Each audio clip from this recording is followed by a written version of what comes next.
수진아, 미안해. 내가 다 복수해 줄게, 나. 어머니, 수진이 물건들 빨리 정리해야 해요. 수진이가 세상을 떠난 지 사흘째 되던 날, 아들 은철이가 제게 한 말이었습니다. 그 말을 들었을 때 가슴 한편이 서늘해지는 걸 느꼈어요. 아내를 잃은 남편이라면 당연히 슬픔에 잠겨 있어야 할 텐데, 은철의 목소리에는 슬픔보다 다른 감정이 묻어 있었거든요. 조급함이었습니다. 마치 무언가에 쫓기는 사람처럼 불안해하는 모습이 역력했어요. 수진이가 죽었다는 전화를 받은 순간을 저는 평생 잊지 못할 겁니다. 집에 돌아와 현관문을 열었을 때 수진이의 구두가 가지런히 놓여 있는 걸 보았습니다. 작년 겨울 제가 사준 생일 선물이었어요. 저는 그 앞에 주저앉아 한참을 울었습니다. 남편을 먼저 보냈을 때도, 친정 엄마를 떠나보냈을 때도 이 정도는 아니었으니까요. 수진이는 달랐습니다. 그 아이는 제가 낳지 않았지만 제 친딸보다 더 저를 아껴주었어요. 매일 아침 제일 먼저 안부를 물었고, 코로나가 걸려 끙끙 앓으며 밤새 사투를 벌여올 때 제 옆을 지켰습니다. 친자식들은 명절에도 얼굴 한번 비추기 어려운데, 수진이는 일주일에 한 번씩은 꼭 찾아와 제 손을 잡아주며 이야기를 나눴습니다. 그런 아이가 이렇게 갑자기 허망하게 세상을 떠나다니 도무지 믿기지 않았습니다. 안녕하세요. 윤정이라고 합니다. 사람들은 시간이 약이라고들 말합니다. 흐르는 세월이 모든 슬픔을 덮어주고 무뎌지게 만든다고 위로하곤 하지요.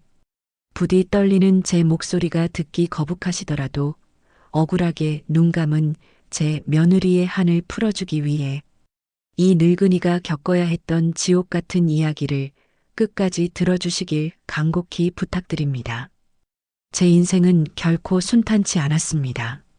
35 젊은 나이에 남편을 간암으로 먼저 떠나보내고 젖먹이였던 둘째와 고집불통인 첫째 아들, 그 두 녀석을 키워내기 위해 저는 여자의 길을 포기해야 했습니다. 식당 설거지부터 남의 집 파출부, 길거리 노점상까지 돈이 되는 일이라면 물불을 가리지 않았습니다. 그렇게 거칠어진 손마디와 굽어버린 허리만이 제 고단했던 삶의 훈장처럼 남았지요. 그렇게 악착같이 키워낸 두 아들, 은철이와 민철이는 제 자랑이자 유일한 희망이었습니다.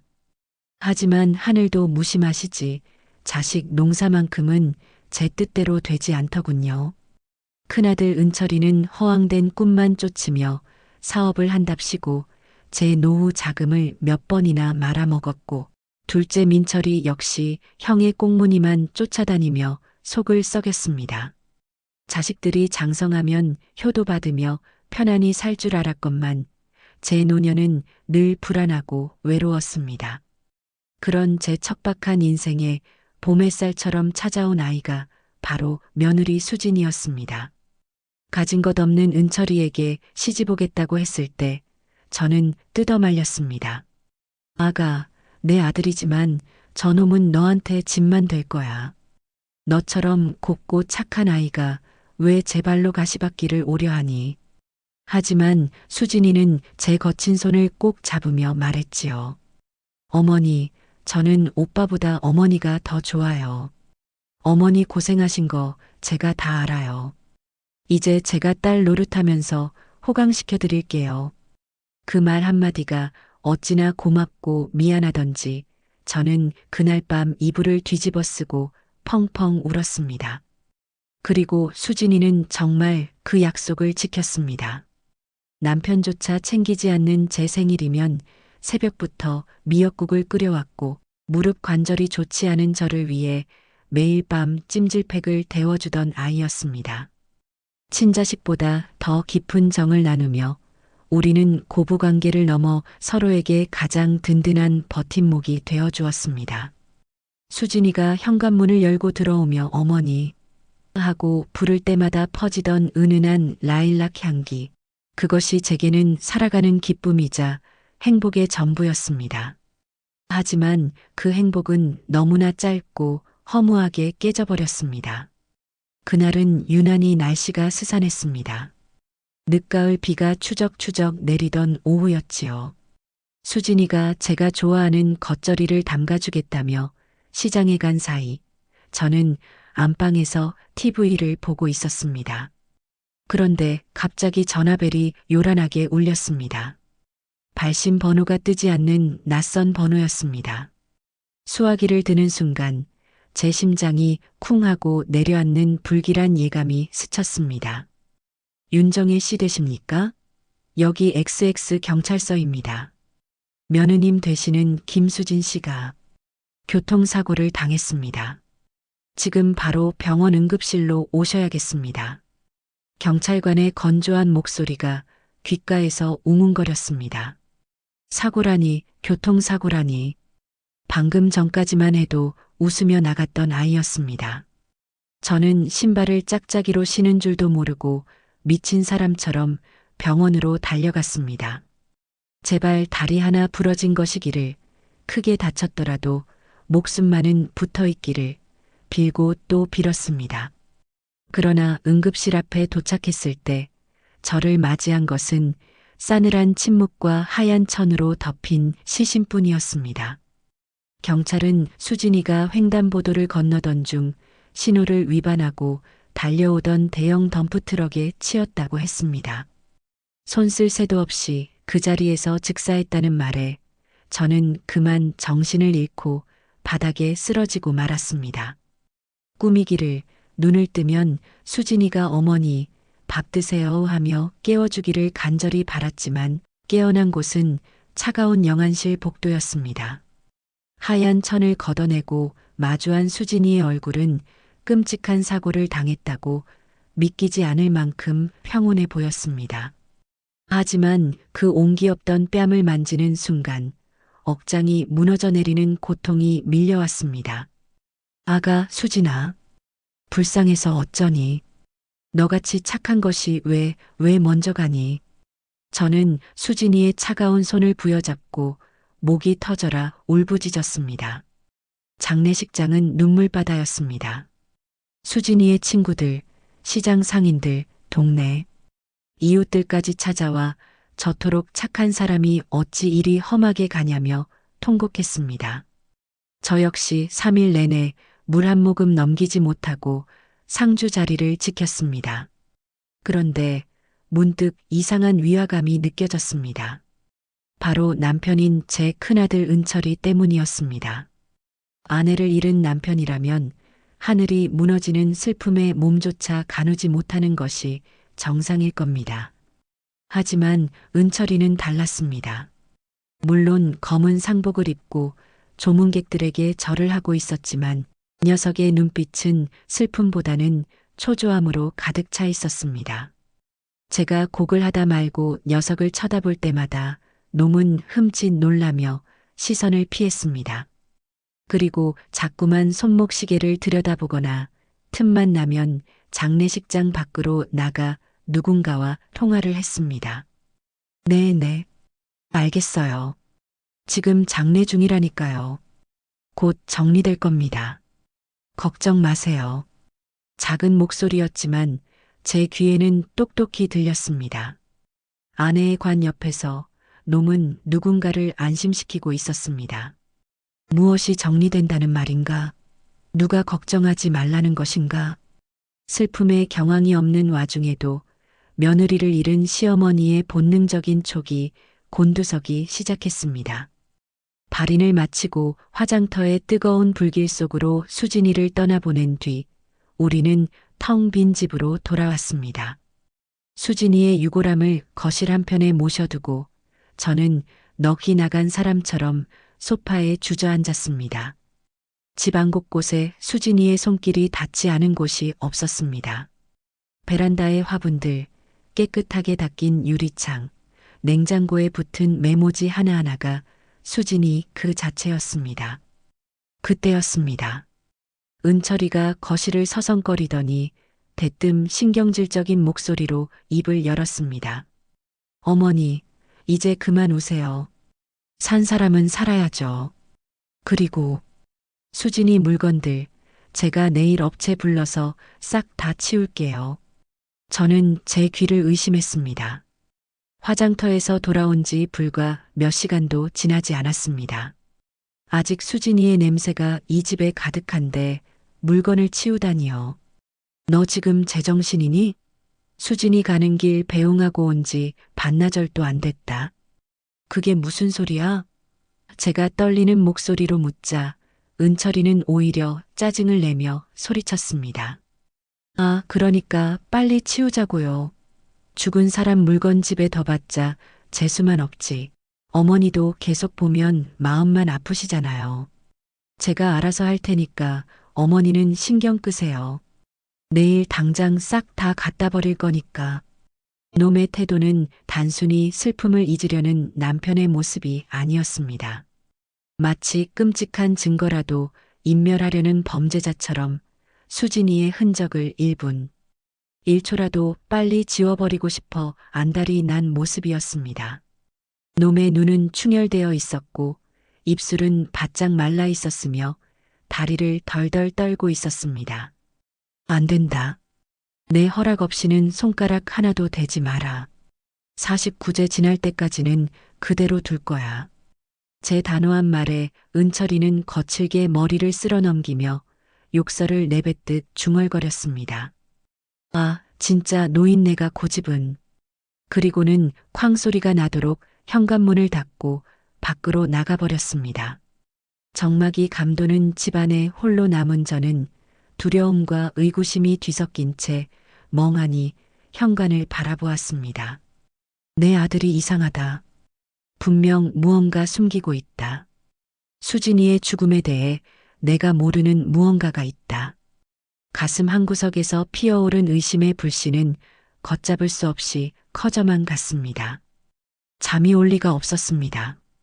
꼬박 밤을 새우고 새벽녘이 되어서야 저는 홀린 듯 자리에서 일어났습니다.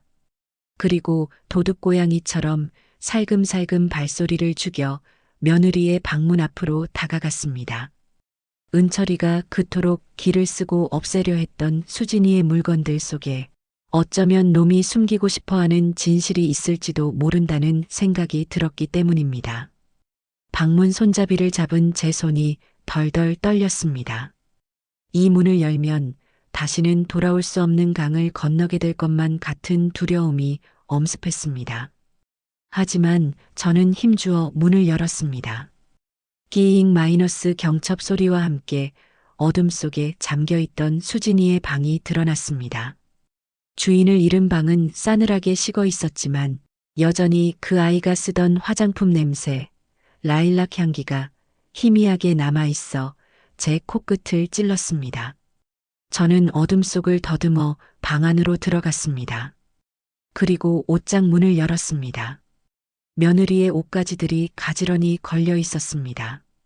계절이 지나 넣어둔 옷들, 제가 사준 촌스러운 스카프까지 소중하게 보관해둔 그 아이의 정성이 느껴져 눈물이 왈칵 쏟아졌습니다. 하지만 지금은 울 때가 아니었습니다. 저는 눈물을 훔치며 옷장 깊숙한 곳, 수진이가 평소 잘 입지 않는 겨울 코트 뒤쪽을 더듬거리기 시작했습니다. 수진이는 겁이 많아 귀중품이나 중요한 서류는 늘 옷장 가장 깊은 곳, 아무도 모르는 곳에 숨겨두는 버릇이 있었거든요. 한참을 뒤적거렸을까 손끝에 낯선 감촉이 닿았습니다. 차갑고 딱딱한 가죽의 느낌. 저는 조심스럽게 그 물건을 꺼내 들었습니다. 어둠 속에서 희미하게 윤곽을 드러낸 것은 아주 오래되고 낡은 갈색 가죽 가방이었습니다. 수진이가 시집올 때 친정 어머니가 주셨다던 유행이 한참 지난 낡은 가방. 평소에는 들고 다니지도 않던 이 가방이 왜 옷장 가장 깊숙한 곳에 숨겨져 있었을까요? 그리고 가방은 묵직했습니다. 단순히 비어있는 가방이 아니었습니다. 저는 침을 꼴깍 삼키며 가방의 지퍼를 천천히 열었습니다. 지퍼가 열리는 소리가 천둥 소리처럼 크게 느껴졌습니다. 가방 안으로 손을 집어넣자 종이 뭉치와 함께 차가운 금속성 물체가 손에 잡혔습니다. 스마트폰 불빛을 비춰 내용물을 확인한 저는 그 자리에 털썩 주저앉고 말았습니다. 그 가방 안에는 제가 상상조차 하지 못했던, 아니 상상해서는 안 될 끔찍한 판도라의 상자가 들어 있었습니다. 제 손에 들려진 것은 너덜너덜해진 요양원 팜플렛 여러 장과 구형 소형 녹음기 하나였습니다. 도대체 이게 왜? 불길한 예감에 손이 떨려왔지만 저는 녹음기의 재생 버튼을 누를 수밖에 없었습니다. 이 작은 기계 안에 내 며느리의 죽음에 대한 진실이 담겨 있을 것만 같았습니다. 딸깍, 치익 하는 잡음과 함께 곧이어 익숙한, 하지만 한 번도 들어본 적 없는 악마 같은 목소리가 흘러나왔습니다. 그것은 바로 제 아들 은철이의 목소리였습니다. 야, 김수진. 사람 말귀를 못 알아쳐먹냐? 좋게 말할 때 도장 찍으라고. 이 서류에 도장만 찍으면 너도 좋고 나도 좋은 거잖아. 어차피 늙은이 다 죽어가는데 그깟 아파트 끌어안고 있어봤자 뭐 할 거야? 심장이 쿵 하고 내려앉았습니다. 늙은이라니. 다 죽어간다니. 그게 나를 지칭하는 말이라는 걸 깨닫는 데는 그리 오랜 시간이 걸리지 않았습니다. 이어지는 수진이의 목소리는 공포에 질려 파르르 떨리고 있었습니다. 여보, 제발 이러지 마요. 어머니가 평생 식당 일 파출부 일하시면서 피땀 흘려 장만하신 집이에요. 당신 사업한다고 몇 번이나 말아먹었을 때도 어머니는 당신 탓 한 번 안 하셨어. 그런데 어떻게 어머니를 그 요양원에 보내고 집을 팔 생각을 해요? 나 죽기 전엔 절대 안 돼요. 도장 못 줘요. 수진이의 절규에 가까운 거절. 그러자 쾅 하고 무언가를 내리치는 소리가 났고 은철이의 목소리가 한층 더 표독스럽게 변했습니다. 이게 진짜 보자 하니까. 야, 희정이가 기다린다고. 나 이번에 희정이랑 베트남 가서 새 출발하기로 했단 말이야. 이 지긋지긋한 빚쟁이들 피해서 살려면 그 집 판 돈이 당장 필요하다고. 내가 끝까지 안 비켜주면 내가 무슨 짓을 할지 몰라. 희정이. 그 낯선 여자의 이름이 귓가에 박히는 순간 머릿속이 하얗게 번져나갔습니다. 아들놈에게 여자가 있었습니다. 그것도 모자라 그 여자와 해외로 도주하기 위해 제 집을 팔고 저를 그 냄새나고 시설 나쁜 싸구려 요양원에 고려장 지내듯 버리려 했던 것입니다. 가방 속에 들어있던 꼬깃꼬깃한 팜플렛들이 수진이가 봉사활동을 가려고 모아둔 것이 아니라 바로 제가 갇힐 감옥의 안내서였다는 사실에 온몸의 털이 곤두섰습니다. 녹음기 속 상황은 점점 더 험악해지고 있었습니다. 여보, 정신 차려요. 그 여자가 당신 돈 보고 그러는 거지. 진짜 사랑인 줄 알아요? 제발 어머니 생각해서라도. 닥쳐. 사랑? 웃기고 있네. 너만 없으면 돼. 너만 사라지면 늙은이 요양원 보내는 건 일도 아니라고. 야, 요즘 세상에 사고라는 게 참 쉽게 일어나더라. 밤길 조심해라. 덤프트럭 같은 거 한 방이면 뼈도 못 추려. 무슨 소리예요, 그게. 경고했다. 내 앞길 막으면 너도 어머니 꼴 나게 될 줄 알아. 딸깍. 녹음이 끊겼습니다. 방 안에는 다시 무거운 정적만이 감돌았습니다. 하지만 제 귓가에는 덤프트럭 한 방이면 뼈도 못 추린다는 아들놈의 그 악마 같은 웃음소리가 이명처럼 계속해서 윙윙거렸습니다. 손에 쥐고 있던 녹음기를 바닥에 떨어뜨렸습니다. 덜덜 떨리는 손으로 입을 틀어막았지만 터져나오는 신음을 막을 수가 없었습니다. 구역질이 치밀어 올랐습니다. 뱃속이 뒤틀리고 창자가 끊어지는 듯한 고통이 밀려왔습니다. 사고가 아니었습니다. 수진이가 횡단보도에서 트럭에 치인 그날 그것은 단순한 불행이 아니었습니다. 제 아들이 제 뱃속으로 나아져 물려 키운 그놈이 자신의 탐욕과 정욕을 채우기 위해 조강지처를 청부 살해한 것이었습니다. 아, 아, 저는 소리 없는 비명을 지르며 바닥을 뒹굴었습니다. 짐승만도 못한 놈. 아니, 짐승도 제 짝과 어미를 이렇게 배신하지는 않을 겁니다. 은철이는 사람이 아니었습니다. 인두겁을 쓴 악귀였습니다. 수진이는 알고 있었던 겁니다. 남편이 자신을 죽일지도 모른다는 공포 속에서도 이 시어머니를 지키기 위해, 제 집을 지키기 위해 끝까지 도장을 내주지 않고 버티다 비참하게 죽임을 당한 것입니다. 그것도 모르고 저는 며느리가 먼저 갔다고 원망하고 왜 조심하지 않았냐고 타박이나 했습니다. 수진아, 미안하다. 정말 미안하다. 이 못난 시어미 때문에 내가 죽었구나. 수진이의 옷가지를 끌어안고 얼마나 울었는지 모릅니다. 눈물이 말라 더 이상 나오지 않을 때쯤 이상하게도 가슴속 깊은 곳에서 뜨거운 불덩이가 치밀어 오르기 시작했습니다. 그것은 슬픔이 아니었습니다. 그것은 살이에 가까운 분노였습니다. 내 며느리, 내 딸 수진이를 차가운 아스팔트 위에서 피 흘리게 만든 놈들. 그놈들이 지금 제 집 거실에 앉아 며느리의 유품을 빨리 치워버리지 못해 안달을 내고 있습니다. 희정이라는 그 내연녀와 히히덕거리며 해외로 도망칠 꿈을 꾸고 있겠지요. 용서할 수 없었습니다. 절대로 용서해서는 안 됐습니다. 내가 이대로 무너져 내린다면 수진이는 저승에서도 눈을 감지 못할 것입니다. 억울해서 분해서 구천을 떠들 것입니다. 저는 비틀거리며 자리에서 일어났습니다. 거울 속에 비친 제 모습은 머리가 산발이 된 귀신 같았습니다. 하지만 눈빛만은 형형하게 빛나고 있었습니다. 그래, 은철아. 내가 사람이기를 포기했다면 나도 이제 어미이기를 포기하마. 저는 녹음기를 다시 집어들었습니다.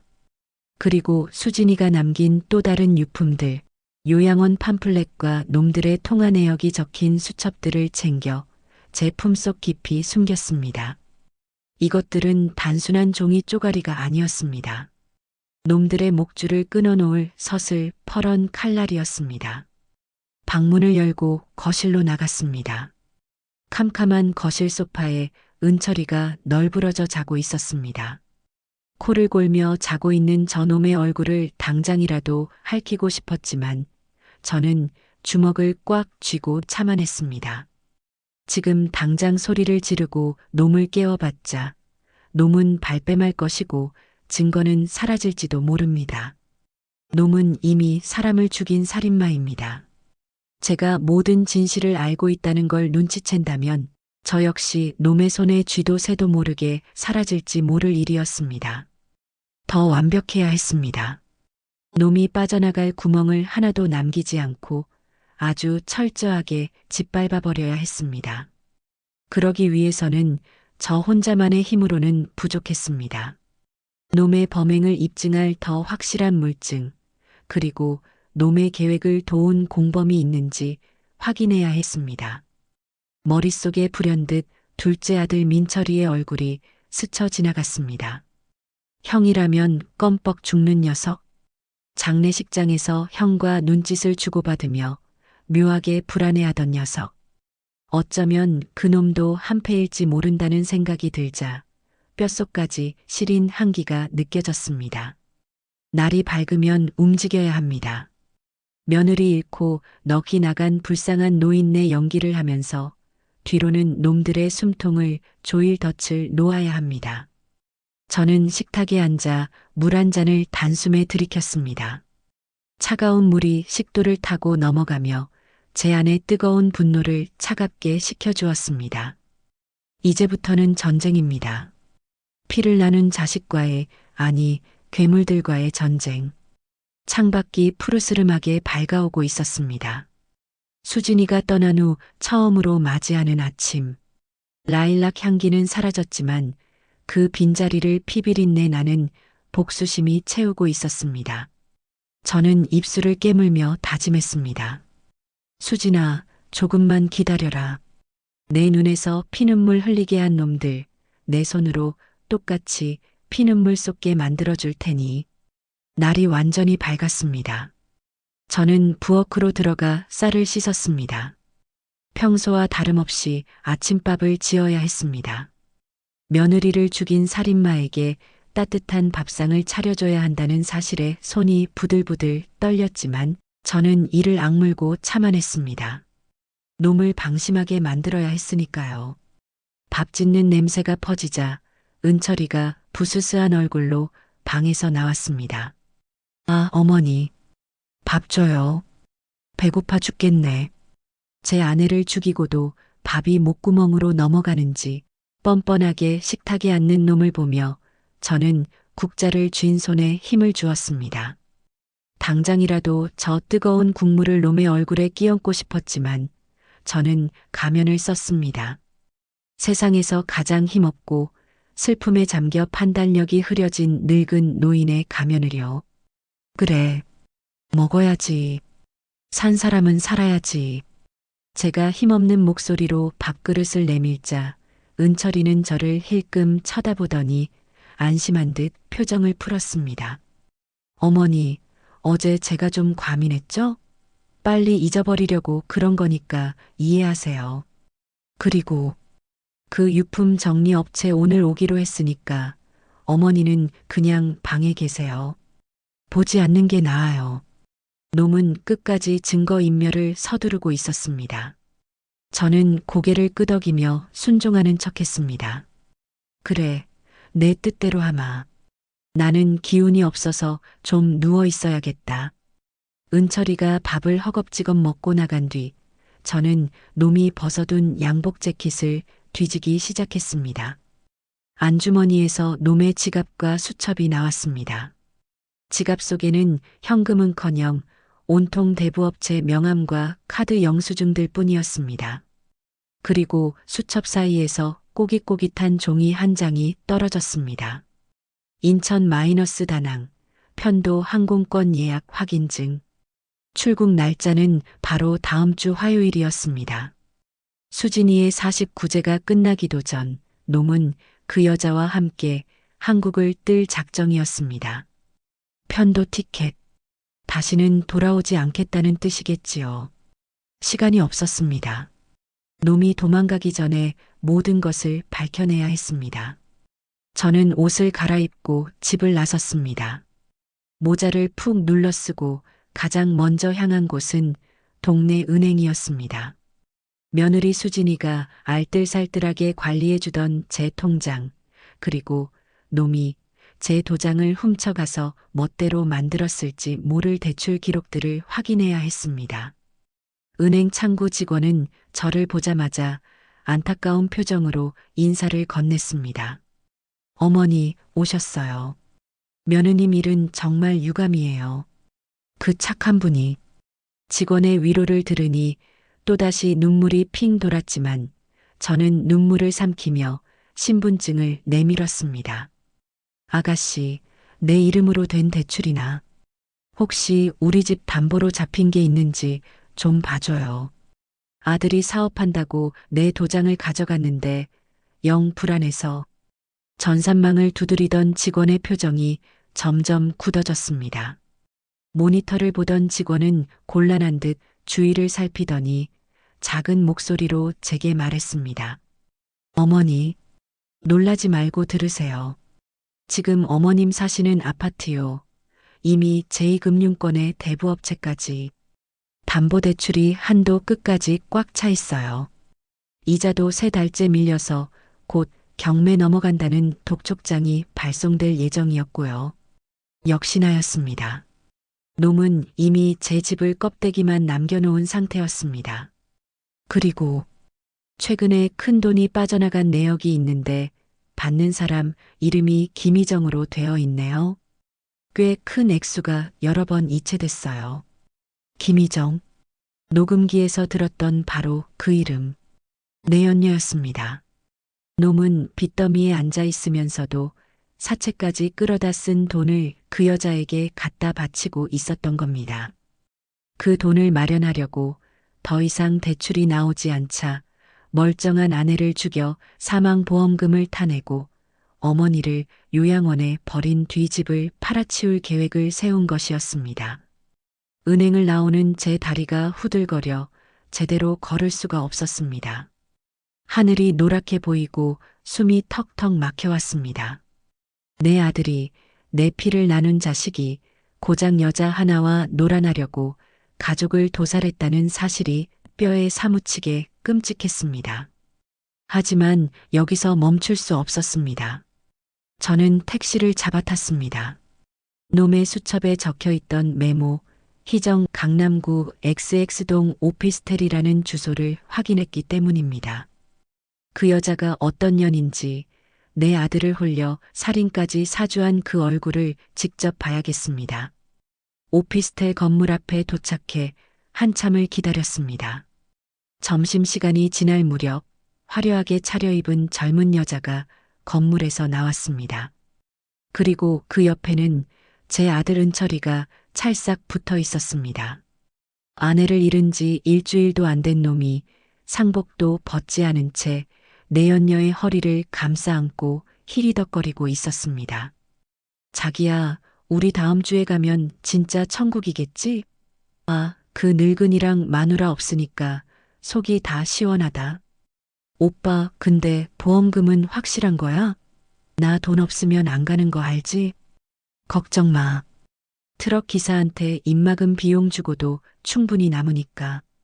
넌 그냥 오빠만 믿어. 멀리서 그들의 대화를 엿듣던 저는 입술을 깨물어 피가 터졌습니다. 트럭 기사 입막음 비용. 결정적인 단어였습니다. 사고를 낸 트럭 기사도 한패였던 겁니다. 단순 과실치사가 아니라 청부살인이라는 명백한 증거가 제 귀에 꽂혔습니다. 저 연놈들이 희희낙낙하며 웃고 있는 지금 이 순간에도 차가운 땅 속에 있는 수진이는 얼마나 춥고 외로울까요? 저는 당장이라도 달려가 저 년놈들의 머리채를 휘어잡고 싶었지만 기둥 뒤로 몸을 숨겼습니다.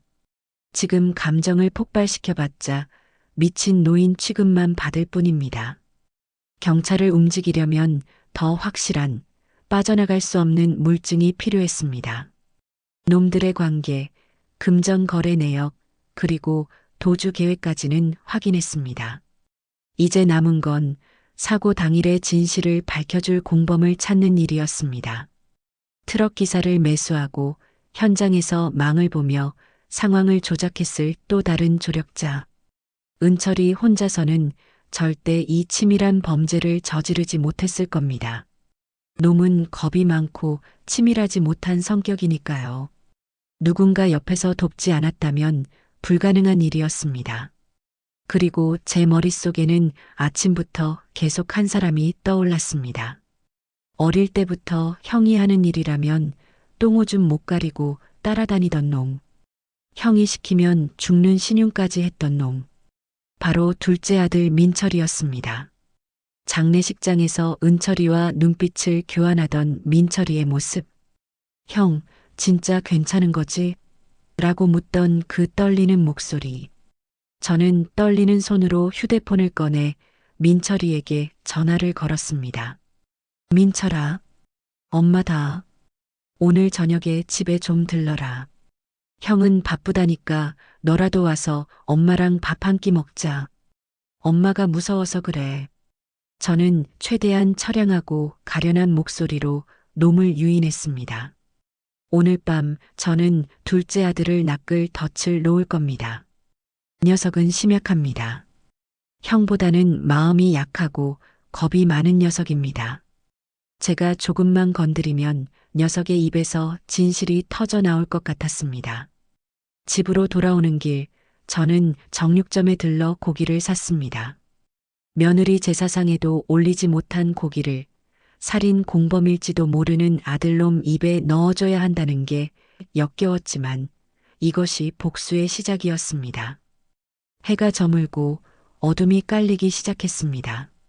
이제 곧 민철이가 올 시간입니다. 저는 식탁 밑 눈에 띄지 않는 곳에 녹음기를 켜두었습니다. 그리고 거울을 보며 연습했습니다.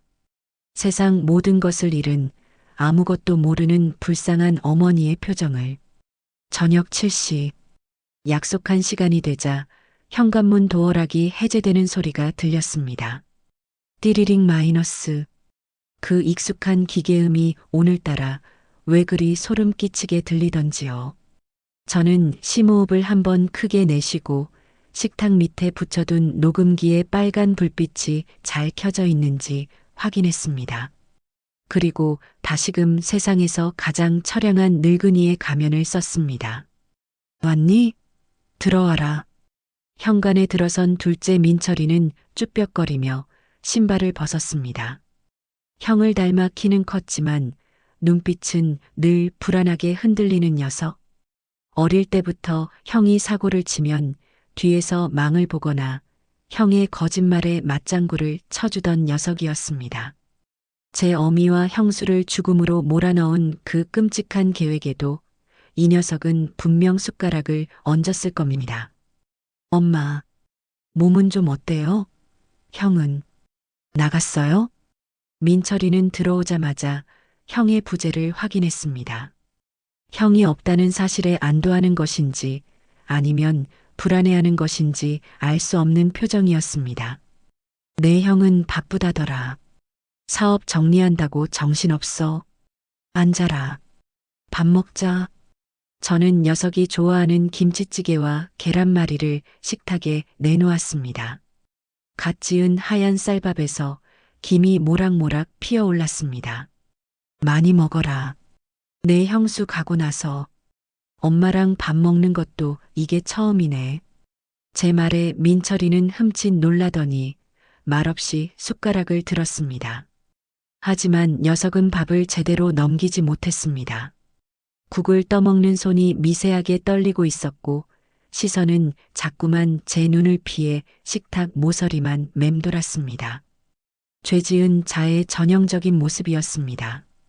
침묵 속에 숟가락 달그락거리는 소리만 요란했습니다. 저는 물끄러미 아들의 정수리를 내려다보며 속으로 칼을 갈았습니다. 먹어라. 많이 먹어둬라. 그게 내가 이 어미집에서 먹는 마지막 밥이 될 테니. 한참을 깨작거리던 녀석이 눈치를 보며 물었습니다. 엄마, 근데 아까 전화로 무서운 일이란 게 뭐예요? 경찰이 뭐라 그랬어요? 미끼를 물었습니다. 저는 숟가락을 내려놓고 금방이라도 울음을 터뜨릴 듯한 표정으로 민철이의 손을 덥석 잡았습니다. 제 차가운 손이 닿자 녀석의 몸이 뻣뻣하게 굳는 게 느껴졌습니다. 민철아, 나 어떡하니? 오늘 낮에 경찰서에서 형사가 왔다 갔어. 네, 형사가요? 왜요? 사고로 종결된 거 아니에요? 민철이의 목소리가 갈라지며 튀어올랐습니다. 동공이 지진 난 듯 흔들리고 있었습니다. 그게 사고 현장 근처에 주차되어 있던 차 블랙박스가 새로 나왔대. 근데 거기에 웬 남자가 찍혔다는구나. 물론 새빨간 거짓말이었습니다. 하지만 범인만이 알 수 있는 공포를 자극하기에는 충분했습니다. 남자요? 어떤 남자요? 글쎄, 모자를 푹 눌러 써서 얼굴은 안 보이는데. 그 남자가 사고 나기 직전에 트럭 기사랑 신호를 주고받는 게 찍혔다지 뭐니. 경찰은 그 남자가 공범인 것 같다고 지금 그 사람 동선을 추적 중이라더라. 민철이의 얼굴에서 핏기가 싹 가셨습니다. 입술이 파르르 떨리더니 들고 있던 숟가락을 쨍그랑하고 식탁 위에 떨어뜨렸습니다. 아니. 그럴 리가. 그곳엔 CCTV도 없었는데. 녀석이 무심코 내뱉은 혼잣말. 제 귀는 그 찰나의 실수를 놓치지 않았습니다. CCTV가 없는 사각지대라는 걸 알고 있었다는 뜻입니다. 저는 짐짓 모르는 척 더 강하게 몰아붙였습니다. 민철아, 너 왜 그래? 안색이 흑빛이다. 혹시 너 뭐 하는 거 있니? 아, 아니에요. 제가 뭘 알아요. 저는 그날 친구들이랑 당구장에 있었는데. 그래, 그렇겠지. 우리 착한 민철이가 그럴 리 없지. 근데 형사가 그러더라. 그 남자 통화 기록을 조회해보면 누군지 금방 나온다고. 혹시라도 내 형이나 내가 엮여 있을까봐 엄마는 그게 너무 무서워. 통화 기록이요? 민철이는 이제 거의 패닉 상태였습니다. 숨소리가 거칠어지고 이마에는 식은땀이 송골송골 맺혔습니다. 형 은철이는 치밀했을지 몰라도 이 녀석은 아니었습니다. 제가 던진 엉성한 덫에 걸려 허우적대고 있었습니다. 저는 마지막 쐐기를 박았습니다. 녀석의 손을 더 꽉 움켜쥐며 눈물을 뚝뚝 흘렸습니다. 민철아, 엄마는 다 안다. 내 형이 시켰지? 그렇지? 내 형이 원래 욕심이 많잖니. 너는 착해서 형이 하라는 대로 했을 뿐이잖아. 형사님한테 엄마가 잘 말해줄게. 그러니까 솔직하게 말해봐. 응? 그 순간 팽팽하게 당겨져 있던 민철이의 이성의 끈이 툭 하고 끊어졌습니다.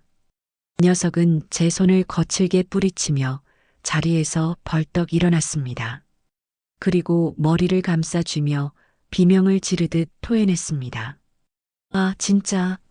형이 완벽하다고 했단 말이야. CCTV도 없고 목격자도 없는 곳이라고. 트럭 기사도 돈 주면 입 닥치고 있을 거라고 했단 말이야. 빙고. 제 심장이 미친 듯이 뛰었습니다. 식탁 및 녹음기가 이 모든 말을 똑똑히 삼키고 있을 겁니다. 하지만 저는 놀란 척 녀석을 올려다보며 물었습니다. 민철아, 그게 무슨 소리냐? 트럭 기사라니? 돈이라니? 민철이는 이미 제정신이 아니었습니다. 공포에 질린 녀석은 저를 엄마가 아닌 자신을 옥죄어오는 수사관처럼 바라보며 횡설수설하기 시작했습니다. 엄마, 나 아니야. 나는 진짜 안 죽였어. 나는 그냥 형이 시키는 대로 막만 봤다고요. 형수가 마트에서 나오면 문자 보내라고 해서 문자만 보냈어. 트럭이 덮칠 때 나는 고개 돌리고 있었단 말이야. 숨이 멎을 것 같았습니다. 망을 봤다고. 내 며느리가 죽으러 가는 길을 시동생이라는 놈이 지켜보고 신호를 보냈다고. 형이 이번만 도와주면 엄마 집 한 돈에서 3억 떼어준다고 했어. 나 빚 때문에 죽을 것 같아서 눈 딱 감고 한 번만 도우면 빚 갚고 새 출발할 수 있다고 꼬셨단 말이야. 나는 살인자인 줄 몰랐어. 그냥 사고로 위장만 하는 줄 알았다고. 아, 이 끔찍한 변명. 사고로 위장하면 살인이 아니란 말이냐. 민철이는 바닥에 주저앉아 엉엉 울기 시작했습니다. 며느리의 죽음을 슬퍼서 우는 게 아니었습니다. 자신의 범죄가 들통날까봐, 감옥에 갈까봐 무서워서 흘리는 비겁하고 추악한 눈물이었습니다. 엄마, 나 좀 살려줘. 나 감옥 가기 싫어. 형이 다 꾸민 짓이야. 형이 그 기사한테 착수금 주는 것도 내가 봤어. 나는 시키는 대로만 했다고. 제 발밑에서 울고 있는 아들을 내려다보는 제 눈은 이미 싸늘하게 식어 있었습니다. 더 이상 연기는 필요 없었습니다. 저는 천천히 허리를 숙여 식탁 밑에 붙여둔 녹음기를 떼어냈습니다. 빨간 불빛이 선명하게 깜빡이고 있었습니다. 민철아. 제 목소리가 낮고 차갑게 깔리자 울고 있던 민철이가 고개를 들어 저를 쳐다보았습니다. 제 손에 들린 녹음기를 본 녀석의 눈동자가 흔들렸습니다. 엄마, 그게 뭐예요? 저는 녹음기의 정지 버튼을 눌렀습니다. B- 하는 소리와 함께 녹음이 저장되었습니다. 내 죄를 내 입으로 다 풀었구나. 3억? 사람 목숨값이 3억이라더냐? 내 형수 목숨이 나를 팔아넘긴 값이 고작 그거였어? 엄마, 똑똑히 들어라. 나는 이제 내 엄마가 아니다. 너희 같은 괴물을 낳은 적 없다. 민철이는 상황 파악이 안 되는 듯 입을 벌리고 멍하니 저를 바라보았습니다. 슬픔에 잠긴 노인네인 줄 알았던 어머니가 서슬 퍼런 눈빛으로 자신을 내려다보고 있었으니까요. 나가라. 당장 내 집에서 나가. 경찰서에서 다시 보자꾸나. 엄마, 잠깐만. 그거 줘요. 내놓으라고. 민철이가 뒤늦게 정신을 차리고 저에게 달려들려 했지만 저는 부엌칼을 집어들고 놈을 겨누었습니다. 평생 자식에게 매 한 번 든 적 없던 제가 칼끝을 아들에게 향했습니다. 가까이 오면 이 칼이 내 심장에 박힐지 내 목에 박힐지 나도 모른다. 썩 꺼져. 제 기세에 눌린 민철이는 뒷걸음질 쳤습니다. 겁쟁이 녀석은 결국 두고 봐요. 라는 비루한 말을 남기고 신발도 제대로 신지 못한 채 도망치듯 집을 빠져나갔습니다. 쾅 마이너스 현관문이 닫히고 다시 집 안에는 정적만이 남았습니다. 저는 그 자리에 주저앉았습니다. 칼을 쥔 손에서 힘이 빠져 쨍그랑 소리를 내며 바닥에 떨어졌습니다. 가슴이 찢어질 듯 아팠습니다. 차라리 꿈이었으면, 이 모든 게 지독한 악몽이었으면. 하지만 제 손에 들린 녹음기는 묵직했습니다. 이것으로 퍼즐은 완성되었습니다. 큰아들의 살인 계획 녹음, 내연녀와의 도주 계획, 그리고 둘째 아들의 공모 자백까지. 이제 남은 건 이 짐승들을 사냥하는 일뿐이었습니다. 내일 아침 날이 밝는 대로 저는 경찰서로 갈 것입니다. 그리고 세상 사람들에게 알릴 것입니다. 돈에 미쳐 천륜을 저버린 이 끔찍한 페륜아들의 실체를. 수진아, 이제 다 왔다. 조금만 기다려다오. 다음 날 아침 저는 떨리는 손을 진정시키며 큰아들 은철이에게 전화를 걸었습니다. 은철아, 내 말대로 하마. 집 내놓자. 도장 줄 테니 민철이 데리고 점심때 집으로 와라. 마지막으로 밥이나 한 끼 먹고 헤어지자. 수화기 넘어 은철이의 목소리가 단번에 밝아졌습니다. 진짜죠? 아이고 어머니. 진작 그러셨으면 좋았잖아요. 알겠어요. 제가 민철이 놈 끌고 당장 갈게요. 어제 저에게 쫓겨나 혼비백산했던 민철이도 돈을 준다는 형의 말에는 어쩔 수 없었나 봅니다. 탐욕은 공포조차 마비시키는 모양입니다. 오후 1시 현관문이 열리고 두 아들이 들어왔습니다. 은철이는 싱글벙글 웃으며 들어왔고 민철이는 제 눈치를 살피며 쭈뼛거리고 있었습니다. 어머니, 도장 어디 있어요? 부동산 업자가 서류 준비 다 해놨대요. 오늘 바로 찍으면 계약금 먼저 당겨받을 수 있다니까요. 은철이는 자리에 앉기도 전에 손부터 내밀었습니다. 며느리가 죽은 지 일주일도 안 된 집에서 어미를 요양원에 보내고 챙길 돈 생각에 입이 귀에 걸려 있었습니다. 저는 식탁 위에 차려놓은 밥상을 가리켰습니다. 급할 거 없다. 밥부터 먹자. 이게 내가 너희에게 차려주는 마지막 밥상이 될 테니. 제 말에 뼈가 있는 줄도 모르고 은철이는 숟가락을 들며 너스레를 떨었습니다. 에이, 어머니도 참. 요양원 가시면 더 잘 챙겨줄 텐데 무슨 마지막이에요? 민철아, 너도 앉아. 임마, 표정이 왜 그래? 돈 생긴다니까. 저는 묵묵히 두 아들이 밥을 먹는 모습을 지켜보았습니다. 목구멍으로 밥이 넘어가는 저 짐승들을 보며 제 안의 마지막 모정이 툭 하고 끊어졌습니다. 맛있냐? 네, 뭐. 어머니 김치찌개는 여전하네요. 은철이가 쩝쩝거리며 대답했습니다. 저는 식탁 아래 숨겨두었던 낡은 가죽 가방을 꺼내 식탁 위에 쿵 하고 올려놓았습니다. 그래, 배불리 먹었으면. 이제 값을 치러야지. 은철이가 숟가락을 멈추고 가방을 쳐다보았습니다. 이게 뭐예요? 도장 여기 들었어요? 열어봐라. 내가 그토록 찾던 게 거기 들어있다. 은철이는 의아한 표정으로 가방 지퍼를 열었습니다. 그리고 그 안에서 나온 낡은 녹음기와 요양원 팜플렛들을 보는 순간 놈의 표정이 서서히 일그러지기 시작했습니다. 이건 저는 말없이 녹음기의 재생 버튼을 눌렀습니다. 야, 김수진. 내가 안 비켜주면 내가 무슨 짓을 할지 몰라. 덤프트럭 같은 거 한 방이면 뼈도 못 추려. 적막한 거실에 놈의 악마 같은 목소리가 울려 퍼졌습니다. 은철이의 얼굴이 순식간에 시체처럼 하얗게 질렸습니다. 숟가락을 들고 있던 손이 굳어버렸습니다.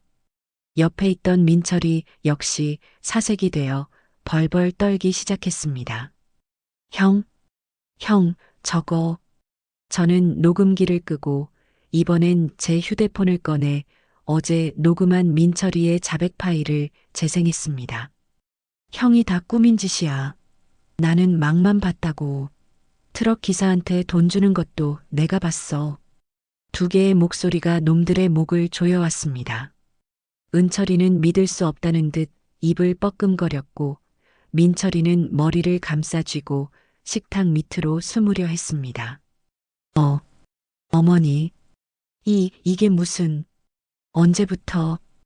은철이가 더듬거리며 물었습니다. 저는 싸늘하게 식은 눈으로 놈을 노려보았습니다. 언제부터냐고? 내가 수진이 유품 치우겠다고 난리치던 그날 밤부터다. 이 짐승만도 못한 놈아. 아니에요. 오해예요. 이거 다 조작된 거예요. 어머니, 노망 나셨어요? 이걸 믿으세요? 은철이는 당황한 나머지 식탁을 엎으며 소리를 질렀습니다. 그릇들이 깨지고 찌개 국물이 사방으로 튀었습니다. 조작? 트럭 기사 매수하고 내연녀 김희정이랑 베트남으로 도망칠 비행기 표까지 끊어놓은 것도 조작이냐? 내 놈 빚 갚으려고 내 며느리 목숨을 팔아? 그리고 나를 고려장지네. 제가 내연녀 이름과 비행기 표까지 언급하자 은철이는 바닥에 주저앉았습니다. 모든 것이 들통났다는 걸 깨달은 놈의 눈에 도끼가 서렸습니다. 궁지에 몰린 쥐는 고양이를 문다고 했던가요? 놈은 갑자기 눈을 뒤집으며 제게 달려들었습니다. 이 늙은이가 진짜 그거 내놔. 내놓으란 말이야. 놈이 제 멱살을 잡으려는 순간이었습니다. 위이익 마이너스 날카로운 사이렌 소리가 아파트 단지를 뒤흔들었습니다. 소리는 점점 가까워져 바로 우리 집 창문 아래에서 멈췄습니다. 두 아들의 동작이 멈췄습니다. 창밖을 내다본 민철이가 비명을 질렀습니다. 형, 경찰이야. 경찰차가 쫙 깔렸어. 은철이는 저를 잡고 있던 손을 놓고 뒷걸음질 쳤습니다. 너 설마. 저는 흐트러진 옷매무새를 가다듬으며 차갑게 웃었습니다. 밥 먹기 전에 불렀다. 밥이나 다 먹고 가라고 내가 시간을 좀 벌어줬지. 미친 할망구. 죽여버릴 거야. 은철이가 부엌칼을 찾으려 두리번거리는 순간 현관문이 쾅 하고 열렸습니다. 경찰입니다. 꼼짝마. 제복을 입은 경찰관들과 형사들이 들이닥쳤습니다. 순식간에 좁은 거실이 경찰들로 가득 찼습니다. 이은철 씨, 이민철 씨, 당신들을 존속 살해, 공모 및 사기, 살인 교사 혐의로 긴급 체포합니다. 형사가 은철이의 손목에 차가운 수갑을 채웠습니다. 이거 나 증거 있어? 증거 있냐고. 은철이가 발악했지만 형사는 제 앞에 놓인 가죽 가방과 휴대폰을 가리켰습니다. 증거는 어머님께서 다 확보해 주셨습니다. 트럭 기사도 방금 자백했고요. 당신 내연녀 김희정도 공항에서 체포됐습니다. 이제 끝났어. 모든 것이 끝났다는 말에 은철이는 다리에 힘이 풀려 바닥에 쓰러졌습니다. 민철이는 구석에서 엄마 살려줘요. 라고 울부짖으며 끌려나갔습니다. 두 아들이 경찰들에게 개처럼 끌려나가는 모습, 그 모습을 지켜보는 제 가슴은 시원하기는커녕 불에 타는 듯 쓰리고 아팠습니다. 하지만 저는 고개를 돌리지 않았습니다. 똑똑히 지켜봐야 했습니다. 저 죄인들이 심판받는 모습을 수진이에게 증언해야 했으니까요. 현관을 나서기 직전 은철이가 고개를 돌려 저를 쳐다보았습니다. 원망과 도끼로 가득 찬 눈빛이었습니다. 엄마가 어떻게 자식한테 이래? 엄마 맞냐고. 그 뻔뻔한 외침에 저는 마지막으로 입을 열었습니다. 그래, 나 내 엄마다. 그래서 내 손으로 거둔 거다. 밖에서 남의 손에 죽는 꼴 못 보겠기에 내 손으로 너희를 감옥에 보내는 거야. 거기서 평생 수진이 이름 부르며 빌어라. 죽어서도 나오지 마라. 철커덕. 현관문이 닫히고 소란스럽던 집 안에는 다시 무거운 정적만이 남았습니다. 깨진 그릇 조각과 엎어진 밥상, 그리고 텅 빈 거실. 저는 그 난장판 속에 홀로 서서 창밖으로 멀어지는 경찰차의 불빛을 하염없이 바라보았습니다. 눈물은 흐르지 않았습니다. 이미 제 눈물은 수진이를 보낼 때 다 말라버렸으니까요. 대신 깊은 한숨이 토해져 나왔습니다. 수진아, 봤니? 저놈들 잡혀가는 거 봤어? 이제 억울해서 어쩌냐? 저놈들 잡아넣어도 너는 돌아오지 못하는데. 저는 며느리의 유골함을 끌어안고 아무도 없는 방에서 소리 죽여 오열했습니다. 복수는 끝났지만 제 남은 삶은 이제 지옥이 될 것입니다. 자식을 감옥에 보낸 어미라는 형벌을 안고 살아가야 하니까요. 하지만 후회는 없습니다. 이것만이 제가 할 수 있는 유일한 사랑이었으니까요. 계절이 바뀌어 창밖에는 목련이 흐드러지게 피었건만 제 가슴 속에는 여전히 시린 눈보라가 치고 있었습니다. 드디어 첫 공판이 열리는 날이었습니다. 저는 장롱 깊숙한 곳에서 수진이가 생전에 사주었던 검은색 정장을 꺼내 입었습니다. 거울 속에 비친 제 모습은 몇 달 사이 10년은 더 늙어버린 듯 했습니다. 깊게 패인 주름과 백발이 성성한 머리카락. 하지만 눈빛만은 그 어느 때보다 형형하게 살아있었습니다. 오늘이야말로 내 딸 수진이의 억울함을 풀고 그 아이를 죽음으로 내몬 악기들을 세상과 격리시켜야 하는 날이었기 때문입니다. 법원 복도는 차가웠습니다. 웅성거리는 방청객들과 카메라를 든 기자들을 지나 법정 안으로 들어섰습니다. 무거운 공기가 저를 짓눌렀지만 저는 똑바로 걸어맨 앞자리 방청석에 앉았습니다. 잠시 후 피고인 입장이라는 소리와 함께 연문이 열리고 두 남자가 걸어 들어왔습니다. 푸른 수의를 입고 가슴에는 3840번, 3841번이라는 번호표를 단 채 줄줄이 엮인 채 들어오는 두 남자. 바로 제 아들 은철이와 민철이었습니다. 불과 몇 달 전까지만 해도 제 집에서 따뜻한 밥을 먹던 녀석들이 이제는 죄수복을 입고 수갑을 찬 채 제 앞에 서 있었습니다. 녀석들은 헬쑥해진 얼굴로 주위를 두리번거리다 저와 눈이 마주쳤습니다. 순간 은철이의 눈빛이 흔들렸고 민철이는 고개를 푹 숙여버렸습니다. 저는 그 시선을 피하지 않았습니다. 내 배 아파 낳은 자식들이었지만 지금 제 눈에는 그저 며느리를 삼킨 괴물들로 보일 뿐이었습니다. 재판이 시작되자 예상대로 치열하고도 추악한 공방이 이어졌습니다.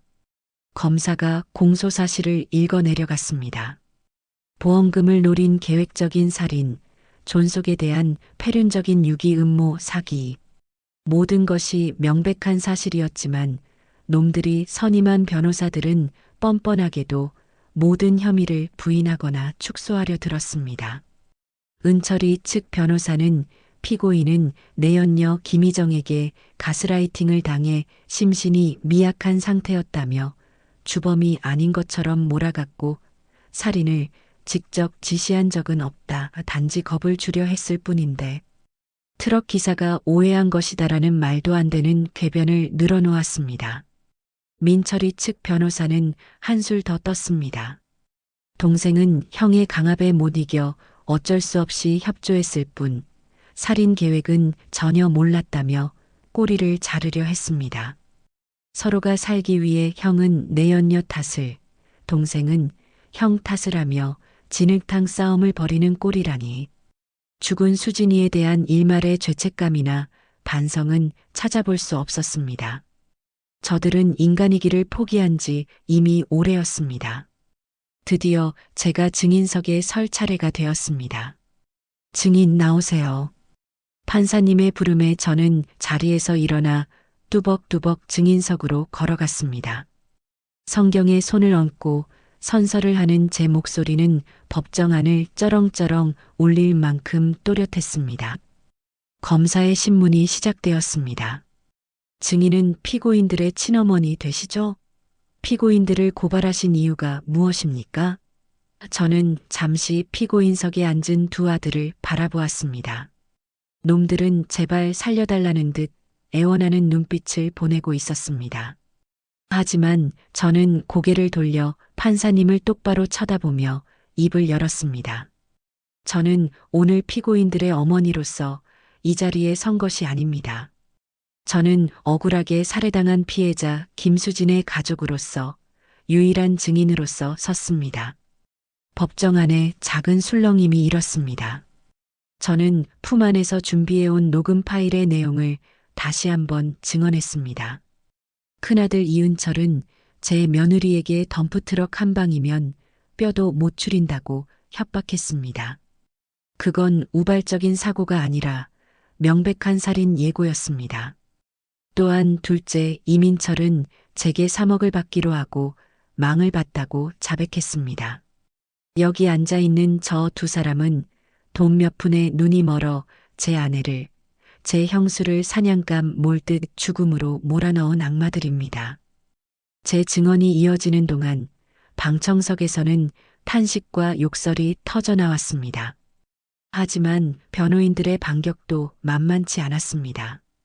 은철이 측 변호사는 저를 치매 노인으로 몰아가려 했습니다. 증인, 평소 건망증이 심하시죠? 아드님이 홧김에 한 말을 살인 교사로 착각하신 건 아닙니까? 그리고 며느리를 유독 편애하여 아들에게 박탈감을 주진 않았습니까? 내 자식이 저지른 죄를 덮기 위해 이제는 늙은 어미를 정신 이상자로 매도하는 꼴이라니. 기가 막혀 말이 나오지 않았지만 저는 흥분하지 않았습니다. 오히려 차갑게 웃어주었습니다. 변호사 양반, 내 정신은 아주 멀쩡합니다.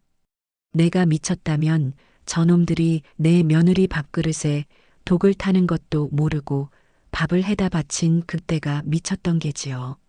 자식이 부모를 요양원에 버리려 하고 아내를 죽였는데 그걸 감싸주는 게 제정신입니까? 그렇다면 나는 차라리 미친년이 되어 저놈들을 지옥으로 보내겠습니다. 제 섯을 펄언 일갈에 변호사는 입을 다물었고 법정 안은 찬물을 끼얹은 듯 조용해졌습니다. 그때 피고인석에 있던 은철이가 갑자기 벌떡 일어나 소리쳤습니다. 엄마, 어떻게 나한테 이래? 내가 엄마 아들이잖아. 나 감옥 가면 엄마 속이 시원해? 수진이도 죽었는데 나까지 죽어야겠어? 적반하장도 유분수지. 놈은 끝까지 저를 원망하고 있었습니다. 경위들이 달려들어 놈을 제지하는 사이 저는 마이크를 잡고 마지막으로 놈에게 말했습니다. 은철아, 내 아들 은철이는 수진이가 죽던 날 이미 죽었다. 지금 내 눈앞에 있는 건 욕심에 눈이 멀어 가족을 도륙한 괴물일 뿐이야. 나를 엄마라고 부르지 마라. 내 며느리 수진이가 지하에서 피눈물을 흘리고 있다. 은철이는 으악 하고 괴성을 지르며 끌려나갔고 민철이는 책상에 머리를 박고 흐느끼기 시작했습니다. 그 모습이 어찌나 찌질하고 비참하던지 보는 내내 가슴 한쪽이 썩어 문드러지는 것 같았습니다. 검사는 최종 의견 진술에서 목소리를 높였습니다. 피고인들은 인륜을 저버린 범죄를 저지르고도 반성하지 않고 있으며 증거가 명백함에도 혐의를 부인하고 있습니다. 이에 검찰은 주범 이윤철에게 사형을, 공범 이민철에게 무기징역을 구형합니다. 사형, 그리고 무기징역. 그 무거운 단어가 법정에 울려 퍼지는 순간 저는 다리가 풀려 증인석 손잡이를 꽉 잡아야 했습니다. 비록 제가 원했던 단죄였지만 자식의 목숨을 요구하는 검사의 목소리를 듣는 어미의 심정이 오죽했겠습니까? 하지만 저는 눈물을 보이지 않았습니다. 수진이를 생각하면 이조차도 부족한 벌이었습니다. 재판이 휴정되고 밖으로 나오자 봄 햇살이 야속할 만큼 따스하게 내리쬐고 있었습니다. 저는 법원 앞 벤치에 앉아 하늘을 올려다보았습니다. 파란 하늘에 수진이의 웃는 얼굴이 구름처럼 피어올랐습니다. 수진아, 들었니? 검사님 목소리 들었어? 이제 곧 판결이 날 거야. 조금만 더 기다려. 엄마가 끝까지 지켜볼게. 하지만 마음 한구석에는 여전히 불안함이 남아 있었습니다. 법이라는 게 때로는 힘없는 사람들의 편이 아닐 때가 많으니까요. 혹시라도 놈들이 감형을 받거나 솜방망이 처벌을 받게 된다면 저는 제 목숨을 걸어서라도 죗값을 치르게 할 생각이었습니다. 이제 운명의 날이 다가오고 있었습니다. 판사님의 입에서 떨어질 그 한마디가 제 남은 인생을 그리고 죽은 며느리의 영혼을 달래줄 유일한 열쇠가 될 것입니다. 저는 떨리는 손을 맞잡고 기도했습니다. 부디 이 땅에 정의가 살아있기를, 돈이 핏줄보다 사람 목숨보다 우선일 수 없다는 것을 법이 증명해 주기를. 선고 공판이 열리는 날 아침, 저는 평소보다 일찍 눈을 떴습니다. 아니, 사실은 한숨도 자지 못했습니다. 뜬 눈으로 밤을 지새우며 수진이의 영정 사진을 닦고 또 닦았습니다. 사진 속 수진이는 여전히 환하게 웃고 있는데 오늘 내려질 판결이 과연 저 아이의 억울함을 조금이라도 달래줄 수 있을지 두려움과 기대가 뒤섞여 가슴이 옥죄어 왔습니다. 법원으로 향하는 발걸음은 천근만근 무거웠습니다. 이것이 자식의 앞길을 막는 어미의 비정한 발걸음이라 손가락질할지라도 저는 멈출 수 없었습니다. 이것은 단순한 복수가 아니라 인간으로서 마땅히 해야 할 도리였으니까요. 법정은 발 디딜 틈 없이 꽉 차 있었습니다. 제 사건이 언론에 알려지면서 폐륜살인 사건의 결말을 지켜보려는 사람들로 인산인해를 이루었기 때문입니다. 그들의 호기심 어린 시선을 뚫고 저는 언제나처럼 맨 앞자리를 지켰습니다. 잠시 후 재판관들이 입장하고 장내에 엄숙한 긴장감이 감돌았습니다. 피고인석에 앉은 은철이와 민철이는 지난 공판 때보다 더 초췌하고 말라 있었습니다. 녀석들은 재판장의 입만 뚫어져라 쳐다보고 있었습니다. 제발 살려달라고, 형량을 줄여달라고 마음속으로 빌고 있었겠지요. 그 비굴한 뒷모습을 보며 저는 입술을 깨물었습니다. 너희가 빌어야 할 대상은 판사가 아니라 너희 손에 죽어간 수진이어야 한다고. 재판장이 판결문을 읽어 내려가기 시작했습니다. 건조하고 낮은 목소리가 법정의 공기를 갈랐습니다. 피고인 이은철은 피해자의 배우자로서 피해자를 보호해야 할 의무가 있음에도 불구하고 내연녀와의 불륜 및 도주 자금을 마련하기 위해 친동생과 공모하여 계획적으로 살인을 저질렀다. 또한 친어머니를 요양원에 유기하고 재산을 편취하려 한 점, 범행 수법이 매우 잔혹하고 계획적인 점, 그럼에도 불구하고 끝까지 범행을 부인하며 반성의 기미를 보이지 않는 점 등을 미루어 볼 때 그 죄질이 극히 불량하다. 판결문이 한 줄 한 줄 낭독될 때마다 은철이의 어깨가 눈에 띄게 움츠러들었습니다. 재판장은 잠시 숨을 고르더니 저를 한번 바라보고는 다시 판결문을 읽었습니다. 피고인 이민철 역시 친형의 범행 계획을 사전에 인지하고 있었음에도 이를 말리기는커녕 금전적 대가를 약속받고 망을 보는 등 범행에 적극 가담하여 피해자를 사망에 이르게 하였다. 이는 인간의 존엄성을 짓밟는 중대한 범죄이며 유가족에게 씻을 수 없는 고통을 안겨주었다. 그리고 마침내 주문이 낭독되는 순간이 왔습니다. 법정 안의 모든 숨소리가 멈춘 듯 고요했습니다. 제 심장이 터질 듯 요동쳤습니다. 이에 본 재판부는 피고인들에게 다음과 같이 선고한다. 피고인 이은철을 무기징역에 처한다. 피고인 이민철을 무기징역에 처한다. 땅, 땅, 땅. 세 번의 법봉 소리가 법정 안에 울려 퍼졌습니다. 그 소리는 마치 제 가슴에 박힌 대못을 뽑아내는 소리 같기도 했고, 동시에 제 자식들의 인생에 사형 선고를 내리는 장송곡 같기도 했습니다. 무기징역. 사회로부터의 영원한 격리. 그 순간 법정은 아수라장이 되었습니다.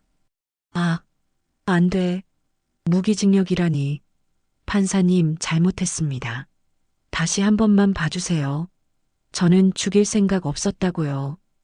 은철이가 자리에서 벌떡 일어나 울부짖었습니다. 놈은 판결을 받아들일 수 없다는 듯 책상을 치며 발악했습니다. 교도관들이 달려들어 놈을 제압하자 놈은 짐승처럼 꾀꾀거리며 저를 향해 고개를 돌렸습니다. 엄마, 엄마가 말 좀 해봐. 나 여기서 썩으란 말이야? 아들이 감옥에서 죽게 생겼는데 보고만 있을 거야? 이 독한 할망구야. 은철이의 저주 섞인 비명. 그 옆에서 민철이는 바닥에 주저앉아 실성한 사람처럼 웃다가 울기를 반복했습니다. 형이 3억 준다고 했잖아. 나 3억 받고 새 출발할 거라고. 형 때문에 내 인생 망쳤어. 으앙. 아비규환이 된 법정. 사람들은 혀를 차며 손가락질했고 기자들은 플래시를 터뜨렸습니다. 그 소란 속에서 저는 미동도 하지 않고 두 아들을 바라보았습니다. 저들이 내 뱃속에서 나온 핏덩이들이 맞던가. 나를 보고 엄마라 부르며 젖을 빨던 그 아이들이 맞는가. 눈앞에 있는 건 자식이 아니라 욕망에 잡아먹혀 파멸해버린 괴물들 뿐이었습니다. 교도관들에게 질질 끌려나가면서도 끝까지 저를 노려보며 악을 쓰는 은철이, 그리고 다리에 힘이 풀려 짐짝처럼 들려나가는 민철이, 그들의 모습이 법정 문 뒤로 완전히 사라질 때까지 저는 눈을 떼지 않았습니다. 철문이 쾅 하고 닫히는 소리가 들렸습니다. 이제 저 문은 놈들이 살아서는 다시 나오지 못할 지옥의 입구가 되었습니다. 끝났다. 저도 모르게 긴 한숨이 새어나왔습니다. 다리에 힘이 풀려 주저앉을 뻔했지만 옆에 있던 국선 변호사가 저를 부축해 주었습니다. 어머니, 고생하셨습니다. 정의가 실현되었네요. 정의. 그래요. 세상 사람들은 이걸 정의라고 부르겠지요. 권선징악 사필귀정이라며 박수를 칠 겁니다. 하지만 자식을 감옥에 보낸 어미의 마음은 정의라는 단어로 포장하기에는 너무나 너덜너덜해져 있었습니다. 승리감은 없었습니다. 그저 텅 빈 공허함과 며느리에 대한 사무치는 그리움만이 거대한 파도처럼 밀려올 뿐이었습니다. 법원을 빠져나오자 수많은 카메라와 마이크가 제게 들이닥쳤습니다.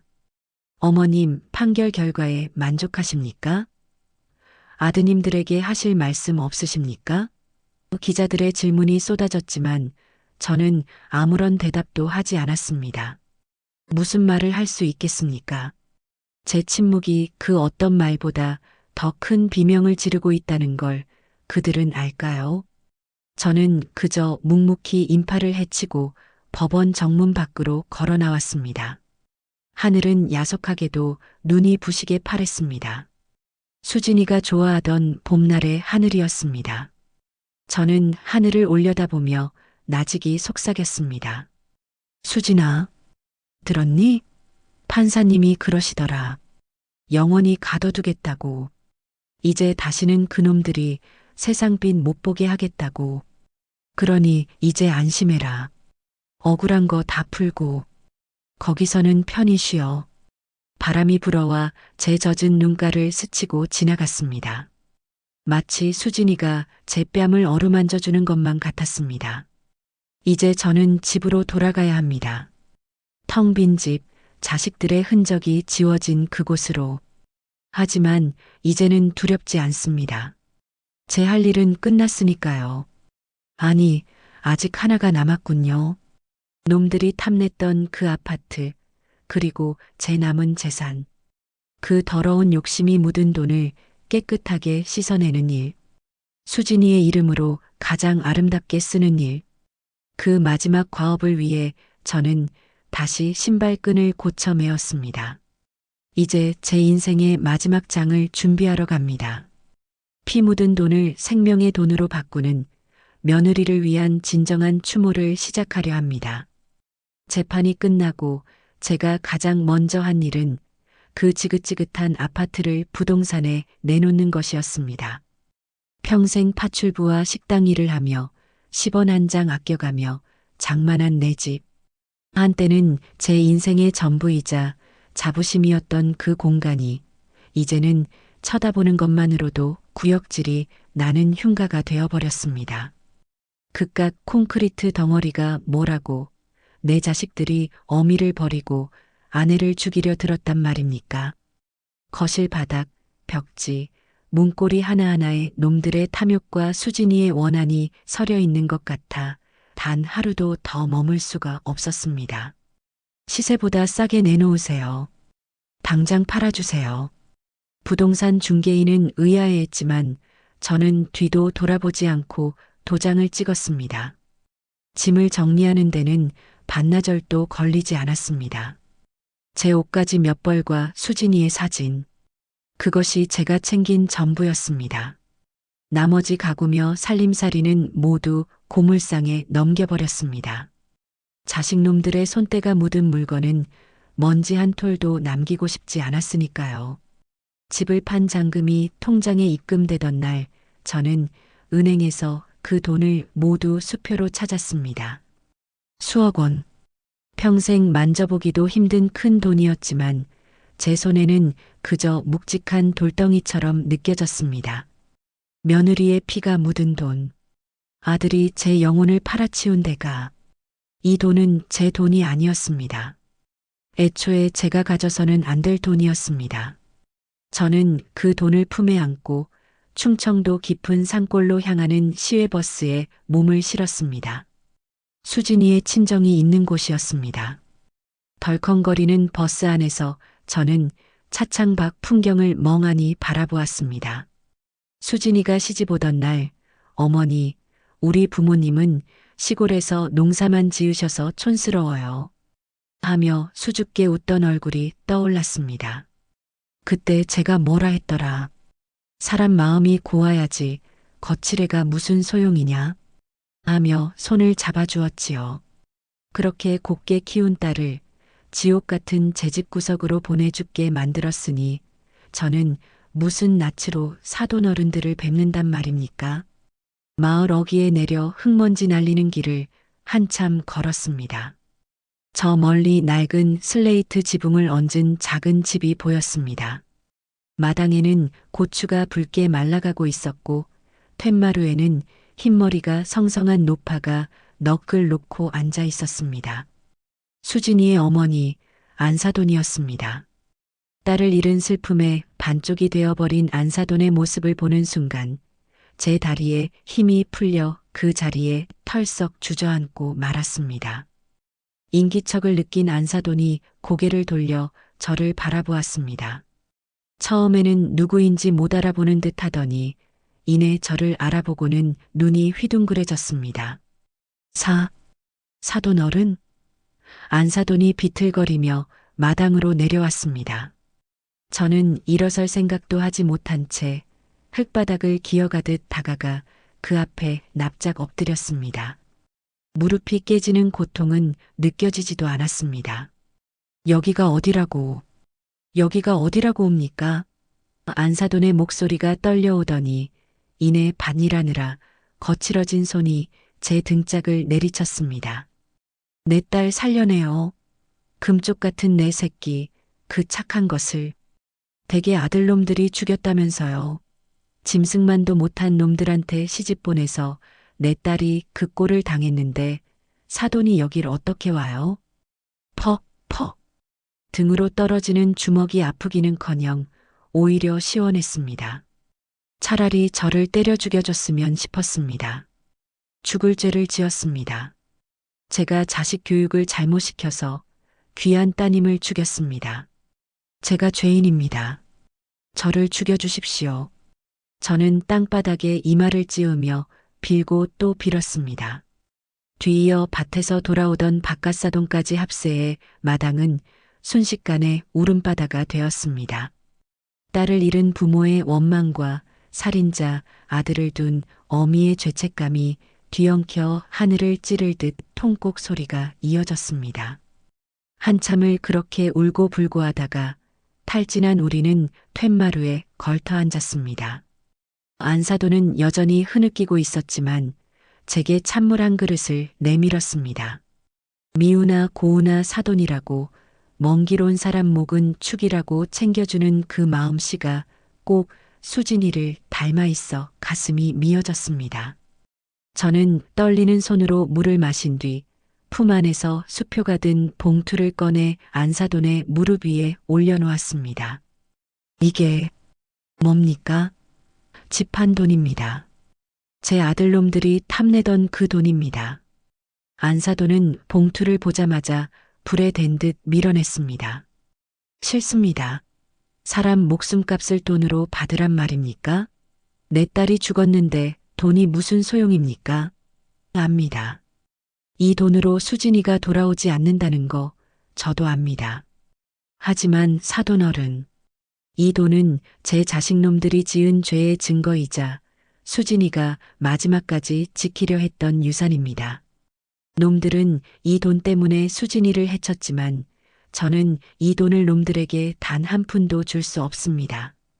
저는 안사돈의 거친 손을 두 손으로 꼭 잡았습니다. 사돈 어른, 이 돈 받으셔서 평생 고생만 하신 두 분 편안하게 사시는데 보태주십시오. 그리고 남는 게 있다면 우리 수진이 이름으로 좋은 곳에 써주십시오. 그게 수진이가 바라는 일일 겁니다. 제발 이 죄인된 어미의 마지막 사죄를 받아주십시오. 제 간곡한 부탁에 안사돈은 봉투를 끌어안고 다시금 오열했습니다. 수진아, 불쌍한 내 새끼, 시집가서 잘 사는 줄 알았더니. 우리는 서로를 부둥켜 안고 해가 질 때까지 울었습니다. 가해자의 어미와 피해자의 어미. 세상이 정해놓은 악연이었지만 자식 잃은 슬픔 앞에서는 그저 같은 아픔을 공유한 늙은이들일 뿐이었습니다. 해가 뉘엿뉘엿 넘어가고 저는 자리에서 일어났습니다. 안사돈은 마을 어귀까지 저를 배웅해 주었습니다. 사돈 어른도 몸 챙기시오. 산 사람은 살아야지 어쩌겠소. 그 투박한 위로 한마디가 제 가슴에 맺혀있던 응어리를 조금은 녹여주었습니다. 네, 안사돈. 건강하십시오. 그리고 정말 미안합니다. 돌아오는 버스 안 빈손이 된 제품은 허전했지만 마음만은 깃털처럼 가벼웠습니다. 아파트도 돈도 이제 제 곁에는 아무것도 남지 않았습니다. 하지만 저는 알았습니다. 이것이 끝이 아니라는 것을, 아직 수진이를 위해 해야 할 일이 하나 더 남아있다는 것을, 제 몫으로 남겨둔, 그리고 수진이의 몫으로 남겨진 또 다른 사랑을 전하러 가야 했습니다. 버스 창밖으로 붉은 노을이 지고 있었습니다. 수진이가 좋아하던 홍시처럼 붉은 노을이. 저는 눈을 감고 수진이를 불렀습니다. 수진아, 내 부모님 뵙고 왔다. 돈 걱정 마시라고 전해드렸다. 이제 엄마는 너의 꿈을 대신 이루러 갈게. 서울로 돌아온 저는 보증금 500에 월세 30만 원짜리 작은 단칸방을 구했습니다. 평생을 바쳐 넓힌 아파트에서 쫓겨나듯 나와 늙은 나이에 다시 누울 자리 하나 겨우 들어가는 좁은 방으로 돌아온 것입니다. 남들이 보면 철양 맞다 혀를 찰지 모르겠지만 저는 그 좁은 방에 누운 첫날 밤 난생 처음으로 두 다리를 뻗고 깊은 잠을 잘 수 있었습니다. 탐욕으로 얼룩진 그 넓은 아파트보다 비록 낡고 좁아도 제 마음 편한 이곳이 천국이나 다름없었으니까요. 짐을 풀고 통장을 확인했습니다. 사돈댁에 드리고 남은 돈, 그리고 제가 평생 쌈짓돈으로 모아둔 비상금까지 합치니 제법 큰 돈이 남아 있었습니다. 저는 이 돈을 어떻게 써야 할지, 아니 어떻게 써야 하늘에 있는 수진이가 기뻐할지 고민할 필요조차 없었습니다. 수진이는 생전에 아이를 참 좋아했습니다. 하지만 하늘도 야속하시지 우리에게는 아이가 생기지 않았습니다. 녀석은 길을 가다가도 유모차 탄 아기만 보면 걸음을 멈추고 까르르 웃어주곤 했었지요. 어머니, 저는 나중에 돈 많이 벌면 꼭 보육원에 기부하고 싶어요. 부모 없이 자라는 아이들이 얼마나 춥고 외롭겠어요. 그 아이들에게 따뜻한 밥 한 끼, 예쁜 옷 한 벌 해주는 게 제 꿈이에요. 그렇게 말하며 눈을 반짝이던 며느리의 얼굴이 제 가슴에 문신처럼 새겨져 있었습니다. 저는 다음 날 아침 수소문 끝에 서울 외곽에 있는 낡은 보육원 한 곳을 찾아갔습니다. 천사들의 집이라는 간판이 무색하게, 건물은 여기저기 페인트가 벗겨져 있었고 마당의 놀이기구는 녹슬어 있었습니다. 정부 지원금만으로는 아이들을 먹이고 입히기에 턱없이 부족해 원장님과 선생님들이 사비를 털어 겨우 꾸려나가는 곳이라고 했습니다. 원장실에 마주 앉은 제게 원장님은 따뜻한 차 한 잔을 내밀며 조심스럽게 물었습니다. 어르신, 이렇게 누추한 곳까지 어인일로 오셨습니까? 저는 품 안에서 봉투를 꺼내 책상 위에 올려놓았습니다. 적은 돈입니다만 아이들 맛있는 것도 좀 사 먹이고 겨울에 춥지 않게 난방도 좀 떼주십시오. 봉투 안의 금액을 확인한 원장님의 눈이 휘둥그레졌습니다. 적은 돈이 아니었으니까요. 제 전 재산이나 다름없는 돈이었습니다. 아니, 어르신, 이 큰 돈을 혹시 무슨 사연이라도. 원장님은 쉽게 받지 못하고 손을 떨었습니다. 저는 담담하게 미소 지으며 말했습니다. 제 돈이 아닙니다. 제 며느리가 하늘로 가면서 아이들에게 남겨준 선물입니다. 그 아이 이름으로 기부해 주십시오. 기부자 명단에 적을 이름을 묻는 원장님에게 저는 떨리는 손으로 또박또박 적어 내려갔습니다. 김, 수, 진. 종이 위에 적힌 그 이름 세 글자가 어찌나 사무치게 그립던지요. 그날부터 저는 보육원 봉사를 시작했습니다. 돈만 내고 뒷짐지고 있는 건 제 성미에 맞지 않았습니다. 무엇보다 텅 빈 단칸방에 혼자 우두커니 앉아 있으면 감옥에 간 아들놈들 생각과 죽은 며느리 생각에 미쳐버릴 것만 같았으니까요. 저는 매일 아침 버스를 2번 갈아타고 보육원으로 출근했습니다. 주방에 들어가 고무장갑을 끼고 산더미처럼 쌓인 식판을 닦고 아이들의 밥을 지었습니다. 젊은 시절 식당 일로 단련된 제 솜씨가 이곳에서 빛을 발할 줄은 몰랐습니다. 제가 끓인 미역국을 아이들이 할머니 최고예요 하며 입가에 묻혀가며 먹을 때면 제 가슴속 텅 빈 구멍이 조금씩 메워지는 기분이 들었습니다. 빨래를 널고 있으면 꼬질꼬질한 녀석들이 달려와 제 치맛자락에 매달렸습니다. 할머니, 나랑 놀자. 할머니, 이거 내가 만들었어요. 부모에게 버림받거나 사고로 부모를 잃은 아이들. 제 며느리 수진이처럼 억울하고 아픈 사연을 가진 아이들. 그 고사리 같은 손들이 제 거친 손을 잡을 때마다 저는 수진이의 온기를 느꼈습니다. 수진아, 보고 있니? 내가 그토록 예뻐하던 아이들이다. 내가 못 따준 사랑, 이 어미가 대신 주고 갈게. 어느 날 오후였습니다. 유난히 내성적이고 말수가 적어 늘 구석에 혼자 앉아 있던 지훈이라는 5살배기 꼬마가 있었습니다. 선생님들 말로는 부모님이 교통사고로 돌아가시고 충격으로 말을 닫아버린 아이라고 했습니다.